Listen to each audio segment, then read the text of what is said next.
Joining us now is Senator Alyssa Slotkin of Michigan. Senator, thank you very much for joining us. We appreciate your time. Thanks for having me. We have a very limited amount of time. This is the internet, so you're here, and it's important that we ask some of the questions that are animating some of the younger voters and others. I assume that's part of the reason that you're here. The first is about Jeffrey Epstein. This is a story that's really captured a lot of America's interest. So you're a former CIA officer. Do you think that Jeffrey Epstein had any connections to U.S. or Israeli intelligence agencies? So, not that I've ever seen or heard, but there's No, I haven't asked.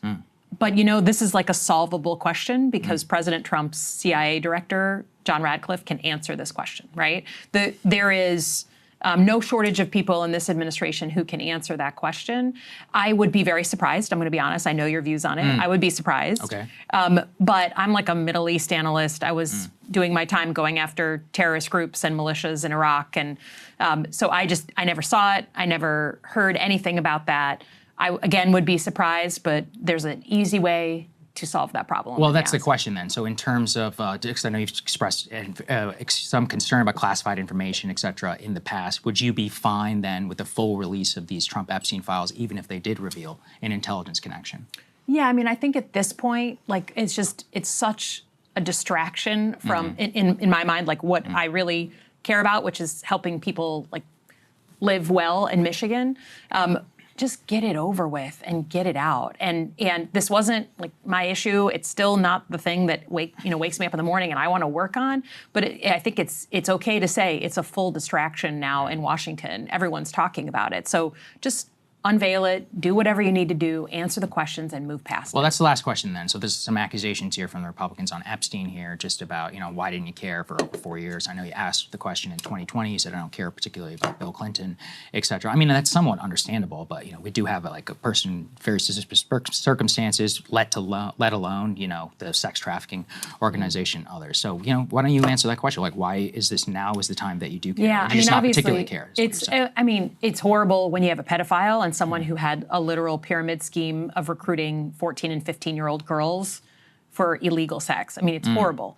At the time, I sort of saw it as like one of these horrible stories that comes out every 5 months, about somebody. I think the Weinstein thing had happened. There weren't Michiganders, to my knowledge, who were involved, women, young girls who were involved. So I kind of saw it as like a horrible moment, but not particularly something that's like going to decide whether someone in my state can buy a house or get a good job. So to me, it was just like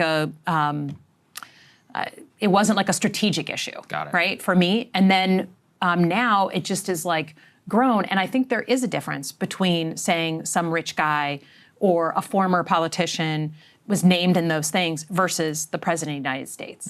That to me is apples to oranges, because one of them is leading the free world and one of them's not. So if his name is in there as it appears it is, just like deal with it and let's get on with it at this point. And my 10-year-old nephew understands that the president is trying to dodge, trying to distract, trying to talk about other things. He hates answering this question. Like, we get it. So it feels off to the average person, right? To a 10-year-old, they're like, did he do something, right?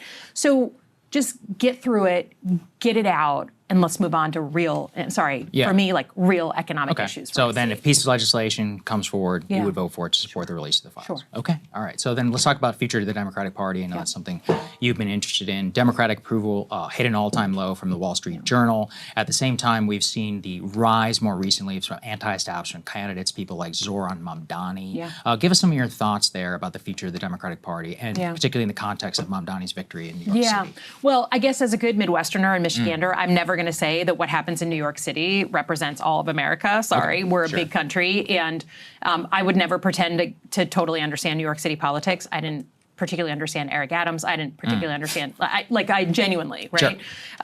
But I think the message and the hot take out of that election is actually not terribly dissimilar from what we heard in the November election when Trump won, right? Which is people are still focused on the cost of living and not being able to achieve what they thought they could achieve, right? And then number two, people are looking for a new generation of leadership. I don't think it's hard to miss those hot takes. I can have plenty of disagreements with what I've heard Mr. Mamdani propose, and I do. But that message coming out of that election. What do you disagree with?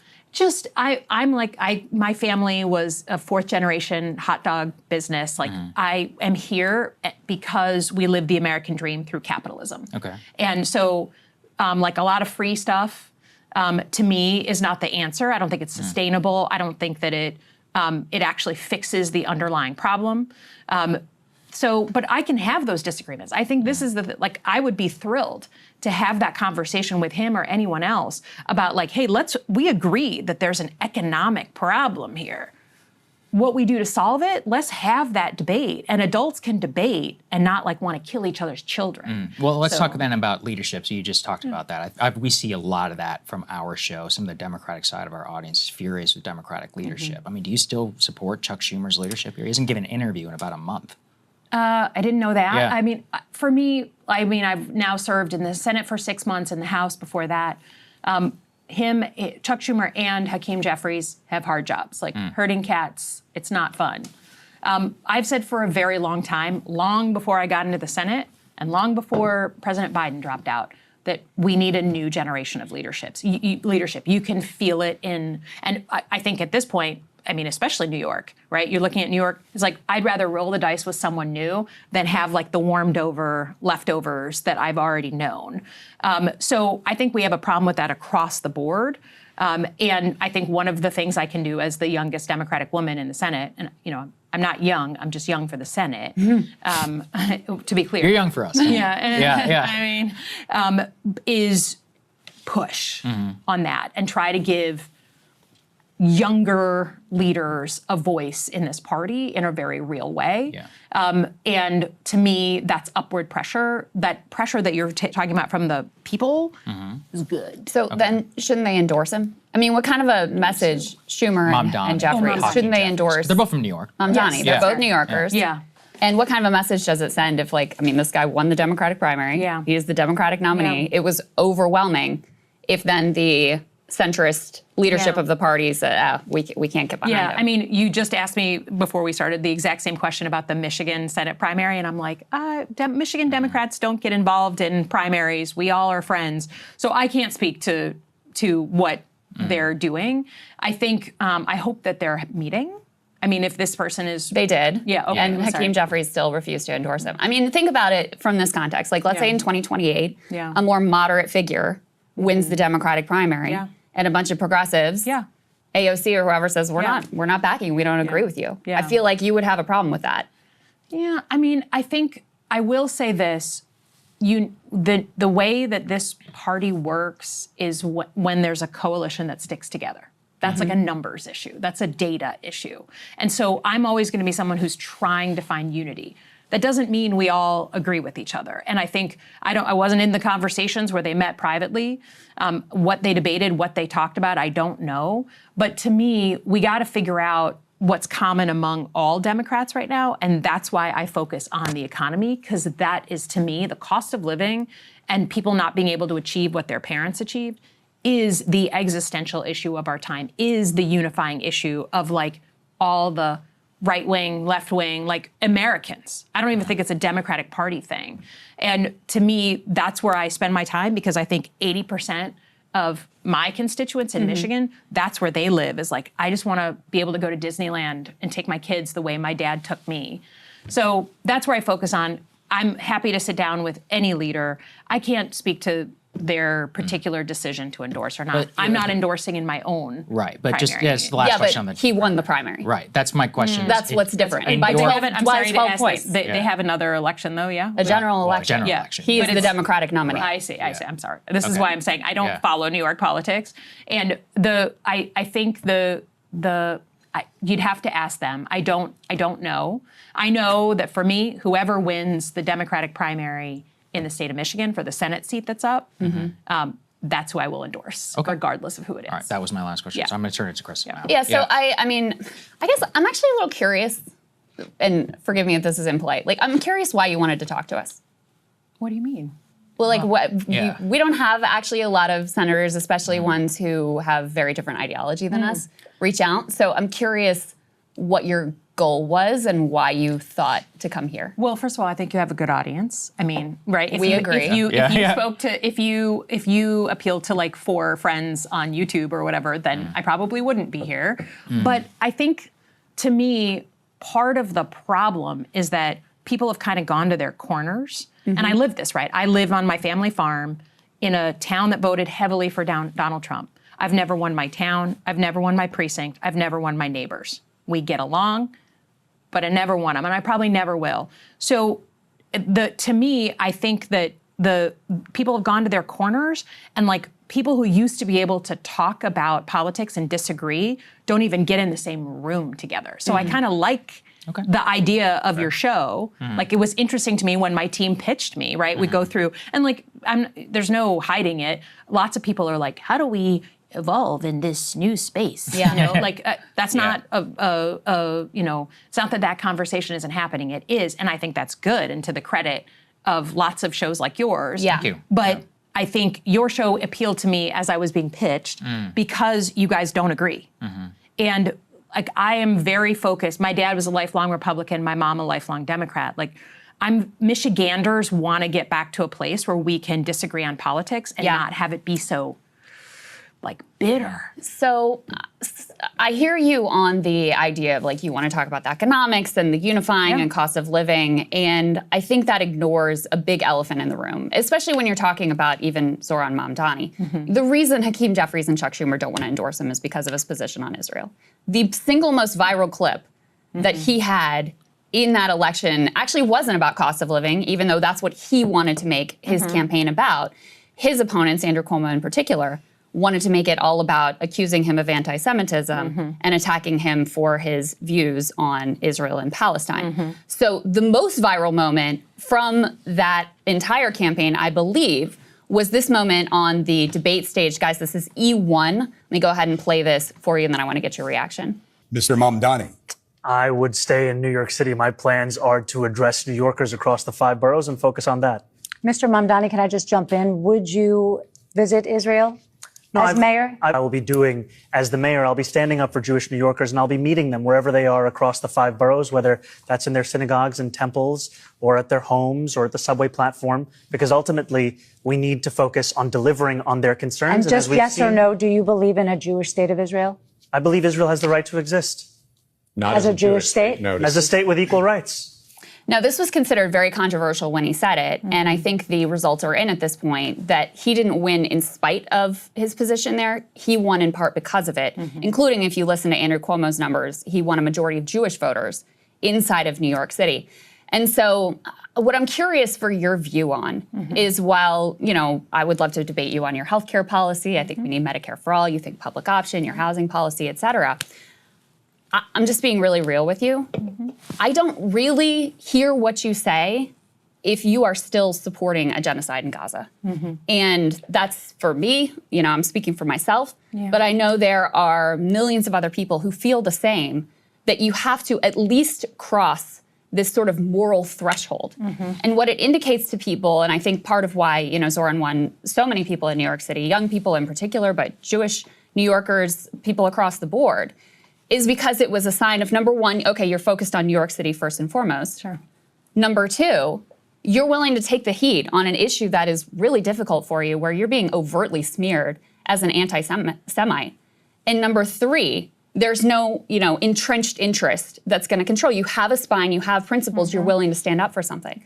And so, you know, I'm curious for your reflections on that because of your voting record and where you've stood on this conflict. Yeah, well, I mean, one of the proudest moments that I had in my last election, where I just won on the same ballot as Donald Trump, was that I won a majority of Jewish voters in Michigan. We have a large Jewish population.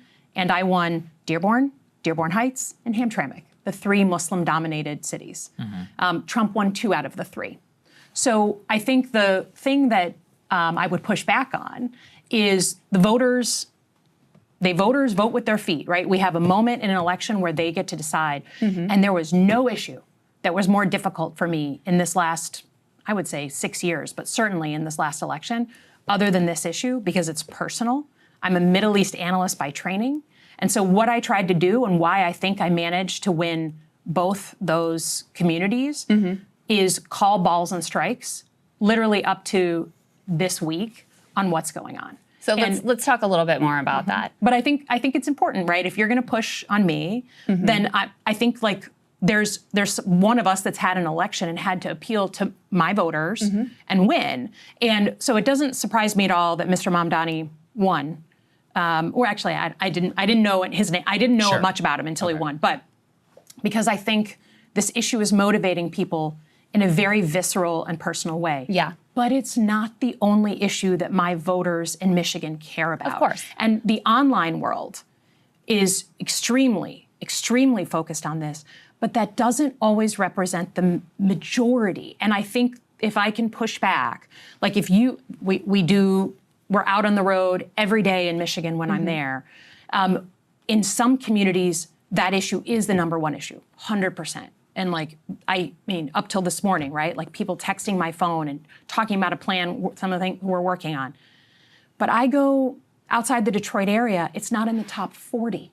But Senator, it's not just a political issue, it's also a moral issue is what I'm trying to get to. So let's talk about those, calling of balls and strikes, if you will. So first of all, do you accept that Israel has a policy of enforced famine and starvation in the Gaza Strip? I think I literally put my name on a letter yesterday or last night that says like a policy of starvation, people are starting to starve. And in general, I mean, I served in places like Ramadi and Fallujah. I watched in 2004 and 2005, al-Qaeda terrorists drag American citizens behind a vehicle until they died, right? Like horrible, and then string them up, like a lynching. Okay. We still had a responsibility to get aid into Fallujah, despite the fact that we were fighting al-Qaeda cells in Fallujah, and I have been clear about that. So this is a crime against humanity. Forced starvation is a crime against humanity. The occupying power has a responsibility to get aid into the war zone, period. So by the law of war. So in addition, do you accept that the Israeli plan, as reported by Haaretz, as discussed openly by ministers like Ben-Gvir and Smotrich, as backed by the President of the United States, is forced ethnic cleansing? I think we have, as recently as yesterday, the Prime Minister of Israel talking about forced migration into certain areas and then potentially out of the country. That is not legal. That is not on any international standard since World War II. And I've been clear about that. So I would ask for a little bit of an open mind. Well, what I would ask is, listen, I'm a YouTuber. I have my words, that's all I have. Yeah. But you're a United States Senator. Like you're not the president, but you have power. So what are you going to do? Because so far what we've seen, I mean, you voted for some of the aid that's been used to massacre children and innocents. You have backed Israel, as far as I can tell, from your voting record at almost every turn. You voted for a definition of anti-Semitism that would, codify anti-Zionism as anti-Semitism. You voted as a member of the House to sanction the ICC for indicting Benjamin Netanyahu, who you just admitted is a war criminal, by your own words. So are you going to join Senator Angus King, Senator Bernie Sanders in saying no more aid to this country that is committing war crimes against innocent civilians? I think the first thing, if you're asking about what to do with power, and I would offer that right now, Democrats own nothing in Washington. So don't play powerless with me. You're a United States Senator. There are things you can do. In terms of who runs our foreign policy, I just think it's interesting, right, that there was a ton of protests when Democrats were in charge. There was a protest in Manhattan yesterday. Okay. I think it's fair to say, just to be honest, that back and forth, like the number of protests that go on now versus before. Well, they were part of your political coalition. Well, not to mention, Senator Slotkin, that's fair. Obviously, I'm here. Yeah. I was very upset over the Biden administration policy. And as you can tell, I'm very upset over the Trump administration policy. Yeah. So let's deal not in strawman, but me in the here and now. In terms of so the tools that I have, the tools that we have in general, to me, the most important thing is a pressurized campaign to get aid into people who are starving. That to me is the number one, because that's the one is urgent and today. And that. But will you cut off aid to Israel so long as they're committing crimes against humanity? There is a difference between a weapon to protect a country from incoming missiles versus other type. Offensive and defensive weapons are different. So would you support offensive weapons ban? Like, would you stop any offensive aid to Israel? That certainly, to me, would be a place to look, but I'm not going to cut off a blanket next sale on a defensive weapon that comes through. No. I also reject that because, for example, if Senator Slotkin, if you were asked to support defensive weapons for Iran, defensive weapons for Russia, you wouldn't back that. No, but Iran, but they're defensive. They're just protecting civilians, right? Right. So how is it different? But because Israel's being shot at. So is Russia. So is Iran. So is Russia. Ukraine's shooting at Russia right now. I'm sorry. This is the difference between allies, partners, and adversaries. Why is it an ally then? What are they doing right now which makes it an ally? I think allied relationships, just like Lithuania right now, like an allied relationship or a partner relationship is a long-standing relationship of information sharing and diplomacy. And that is, to me, it's not a like, every day we decide Lithuania is our ally or not. We're allied or not. And sometimes we have big breaks with allies, right? Sometimes we have difficult moments with allies. Sometimes it goes the wrong way with allies. But an allied relationship is a long-term relationship. It's hard for me to understand why we should ally. Like, I'm sure you believe in, like, or claim to believe in liberal human rights. Why would we ally with a nation that is committing a genocide and live streaming it? Can I ask, literally, like this, I think about this from the mirror image way, because I do not support the things that Donald Trump is doing, right? Mm-hmm. But I'm an American. So do I want other countries to look at America and be like, we can't stand Donald Trump, so we're going to end any longstanding relationship we have with the American people. We're going to cut off any support we give them on information sharing or intelligence sharing. Like, we are not just our elected leaders. And I think that's the thing that's been lost in the conversation. So B'Tselem and another Israeli human rights organization joined the global consensus, Amnesty International, some 800 scholars. There was a piece from an Israeli scholar in the New York Times in saying this is a genocide.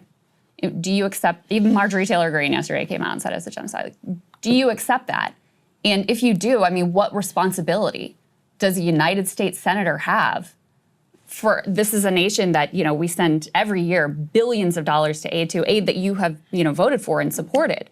Like, what responsibility does a United States senator have to prevent genocide and to stop genocide that we see ongoing? We have a responsibility up till today to ensure that food is getting in. Is it a genocide? People don't starve. I don't know that I'd use that term. Why? But it is violating the law of war. Why don't you use the term though? Because I think, it's, to me, do I think it's ethnic cleansing, which is what I think of in genocide? I don't know if it meets that definition. They're announcing but didn't you say it earlier that it was ethnic cleansing? You said that they wanted to force it. This is open from the Israeli government. Like, they're saying it. Their Minister of National Security, they come out and they're like, we don't need shells. We need shells, not food. And we need to encourage migration. They're saying it. You're not going to get me to support what the Israeli government is saying right now. Right. I think the point I was trying to make is it's not just about, we have relationships with nations over time, regardless of who their leaders are. We have really tough moments. We have easier moments. But that doesn't, so I'm not willing to say that, I hate everything ever. Sure, into but the future. even if you accept that they're committing a genocide, you still wouldn't cut off their aid? I think that defensive aid and offensive aid are different things, and I think at this point, so what if they're Nazi doing Germany, every single day, if Nazi Germany said we want defensive aid, it's just you have to see where they're all weapons that are being shipped. In another context, the weapons that they're using right now, to be honest, if you look at what's happening on the ground, the military part of this conflict is, for the most part, over. What they are doing, Senator, every single day is around aid, and they are hurting people they have around the delivery over 1,000 of aid. People who were starving people just trying to get aid. That is not this. That's not high intensity bombs. That's not the weapons that that we were talking about 2 years ago. It's just not. I'm sorry. Every single day, the military reports that I read, they are traditional. This is a military that has a bad strategy. It is not the bombs that we were seeing 2 years ago. It's not a military that has a bad strategy. The strategy is forced starvation and ethnic cleansing. That is their strategy. And they're accomplishing it very effectively with the full backing of the United States government, including, sadly, Democrats. Well, and so a couple more questions that I know you have to run. I'm curious why you condemned Rashida Tlaib for using the rally chant, from the river to the sea, something she said for her evokes equal rights. And you have not condemned Randy Fine, who said that Gazans should, quote, starve away, who floated that the Gaza Strip should be nuked, who called Ilhan Omar and Rashida Tlaib and Zohran as well, called them Muslim terrorists. Where is the concern over him? I have no problem condemning Randy Fine, who I don't know. I'm sorry, I don't know who that person is. I have no problem condemning someone who talks like that. Senator, we have to ask your last question because your staff is telling us. Do you think AIPAC should register as a foreign lobby? I don't know the answer to that. I think that I know plenty of people who think they should. It's kind of a cop-out answer, don't you think? I literally, I just guess I'd have to look at the definition. I certainly have had my tough moments with that organization. And so you stop accepting their funding? You gotta get your facts straight. I have not been endorsed by AIPAC. I have not. I'm sorry. I was the first Jew elected to the Senate that was not endorsed by any Jewish group. AIPAC, J Street. You've been the recipient of their funds. In 2018, when I first ran, people who were members, yes. But I've not been endorsed since then. And I just got to be honest, I think that this is where facts really matter. I've had very, very difficult conversations with my colleagues in that organization and made a choice back in 2021. So that was the first time I was up for re-election. So I understand that there's a sort of again, cornered position, but to me, I call balls and strikes as someone who served in the Middle East. I have one more question I have to ask you. We do the show. I really do my best to try to uphold basic human rights, Palestinian humanity, oppose the killing of innocent civilians wherever that happens. And I have to tell you, I feel really guilty that I'm not doing enough. I think all the time I'm a mom, I think all the time about those moms who can't feed their babies. Those babies are starving to death. And I just want to know, you're a United States Senator, you did vote for some of the bombs that were dropped on refugee camps. When kids have been sniped in the head, tents firebombed, people set on fire. The entire Gaza Strip turned into rubble. And now we're seeing these emaciated bodies of babies starving to death every day. And I know what you can do. Does it eat you up? Does it eat you up? Do you think, what more could I do? Do you regret any of your votes? Do you regret let me tell any you what sort I of was working on this morning. A group of Jewish rabbis and Muslim community leaders came together with a proposal that we are working on just getting, if we can't get other aid in, at least get baby formula and nutritional supplements for children in. Let that be kind of a green light, never has a problem. No one's trying to eat baby formula other than a baby, right? That is the proposal that I've been working on all night and this morning. So in terms of what we're trying to do, there's not a moment that goes by that this isn't something that I'm working on and something that my own community, not online, but my own community has practical things that they want to do. They're willing to raise the money. They're willing to buy the formula. They're willing to do whatever we need to do to get it shipped in. That's how I spend my time. But you're not willing to cut off aid to Israel?